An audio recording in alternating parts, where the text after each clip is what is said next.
Welcome to our daily Bible study. I am your host, Dr. Derek A. Reeves, and let's dive right into our installment. Today we're dealing with the 13th series entitled Constructing and Deconstructing Habits. Let's dive right in. When we look at the scripture 2 Corinthians 10 and 5, which is our novel scripture that we're going to deal with this week, casting down imaginations and every high thing that exalteth itself against the knowledge of God, and bringing into captivity every thought to the obedience of Christ. That's quite a bit of information here, and so we're going to be reading some of the notes that I wrote, and some of the things will be impromptu because I believe in distillation as God begins to download things. This is the second of the series, and today we're going to deal with the topic constructing a habit. Constructing a habit. So let's go right into our lesson today. When we look at the text is written in such a way that it gives to us a thesis, but invariably it also gives to us an antithesis, or the opposite of the thesis. Here Paul then begins to reveal how one can get rid of thoughts and those things that create patternized beliefs and patternized behaviors. And these are the things that we call habits. And so he gives us the information on how to disrupt habits, how to get rid of habits, or how to dismantle habits. But in the same sense, those who have a philosophical mind and those who understand that a thesis always has an antithesis. To know how to do something or undo is also revealing how to achieve and to begin the process. And so let's go. Casting down imaginations. And so we begin to understand that habits then that become strongholds or become ingrained habits must first of all be built or structuredized. You cannot cast down that which has not been built or structured. And so the first thing we have to do is to look at the context of the word. Here the word cast down is actually revealed in one koine Greek word in the New Testament, and the concept is imbued within these two words. And so the interpreters interpret it as casting down. But it's really one word, kathahireo,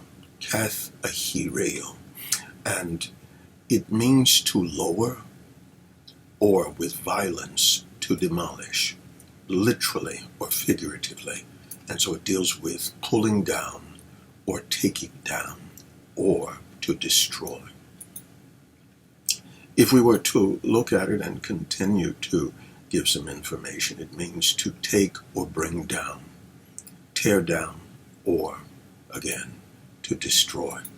And if we go to a further interlinear definition, it means to take down without the notion of violence, or to detach from the cross one who is crucified. It can also mean with the use of force to throw down and cast down, pulling down and demolishing. The subtle reasoning deals with likened to the fortress, that is, to refute or to destroy. And then finally, if we will go to some of the final meanings, it deals with down, taking down for oneself, or to take down or away. And so it reveals to pulling something down as a benefit for yourself, not necessarily to pick it up and to use it, but the act of pulling down then is beneficial to those who are pulling it down. So it means to take, pull down, demolish buildings, pulling down reasonings, destroying concepts or mindsets that one has structuredized. And so now he says, you have to, first of all, destroy and disrupt, pulling these things down, because to get rid of them will be beneficial to what you are trying to achieve. Then he says, what are you casting down? These are the imaginations. The term imagination is the word logismos. And first of all, it deals with, again, an imagination. An imagination is developed by a thought process that produces images within the mind. And you begin to extend and expand on those images to see a full scenario of something. And so logismos basically deals with the computation, an act of computing, a thought, a cogitation, or developing a concept. It also can deal with the reasoning, the imagination of thought that produces a mindset in which you are thinking within a specific pattern. It can deal with a reckoning. It can deal with a reasoning such as is hostile to the Christian faith. It can deal with an assessment, a judgment, or a decision. And so logismos, which comes from, it's a generative of the word logismao, and logisomehi, to reckon, a reckoning or a calculation. And so it deals with a consideration or an individual reflection on something. And so it deals with the purpose or the thought. And so he says we must cast down, destroy, pull down for the purpose. And what are we pulling down? Thoughts and principles and concepts, those reckonings or computations, how we've used our cogitation or our intellect to develop images that create patterns of thoughts and systems of values. And so to build or to continue to fuel and to think about things that create imaginations, that give you visions or internal thought processes that reveal to you processes that you can accomplish by doing them. Imagery, then, is connecting the thoughts in such a way that you can now see the thoughts being played out through your behavior or your actions. And so to develop a habit, you have to construct thought processes that produce imagery or images by which you can see yourself doing.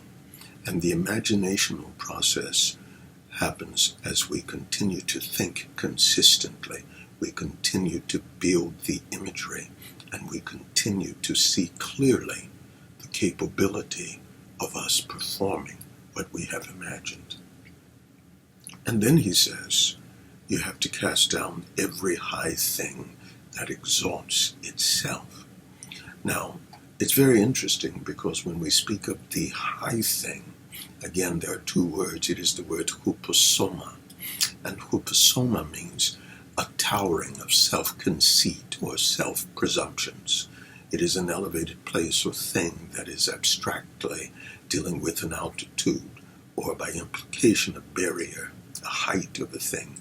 And so he's speaking now specifically about casting down, again, those thoughts that produce images, and then also casting down the huposoma, the high thing that you, in your arrogance and in your conceit, have constructed. And these things, the thoughts don't exalt themselves, but you exalt the thought. And the thought that is continued to think consistently exalts your premise, your consideration, your understanding of the process. And so all of these things that come against the knowledge of God, that come against the processes of God, You have to pull them down. But to develop a habit, you have to construct things that bring humbleness of thought.